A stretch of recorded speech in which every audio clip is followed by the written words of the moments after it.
जय श्री राम दोस्तों, राधे राधे। मैं हूँ पुष्पा उपाध्याय। राधे राधे, जय श्री राम। मैं हूँ सीमा पांडे। और आज हम दोनों मिलकर एक मजाकिया कजरी सुना रहे हैं। कजरी पसंद आया तो वीडियो को लाइक कीजिएगा, शेयर कीजिएगा, कमेंट में बताइए कजरी कैसी लगी।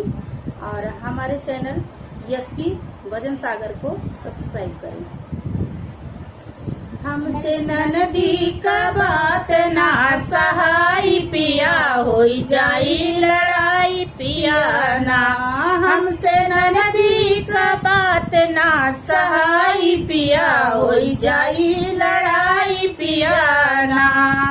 हम खाई दाल भात ननद करई ऊती पात, हम खाई दाल भात ननद करई ऊती पात। जैसे उनके भतार का कमाई पिया, होई जाई लड़ाई पिया ना। जैसे उनके भतार का कमाई पिया, होई जाई लड़ाई पिया ना। हमसे ननदी का बात ना सहाई पिया, होई जाई लड़ाई पिया ना। हमारे लंबा लंबा बाल कैसे सोर हो सिंगार, हमारे लंबा लंबा बाल कैके सोर हो सिंगार। हम देखी देखी कहत काली माई पिया, होई जाई लड़ाई पिया ना। हम देखी देखी कहत काली माई पिया, होई जाई लड़ाई पिया ना। हमसे ननदी के बात ना सहाई पिया, होई जाई लड़ाई पिया ना। बाटी मुँह का जोरा उनके आगे ना।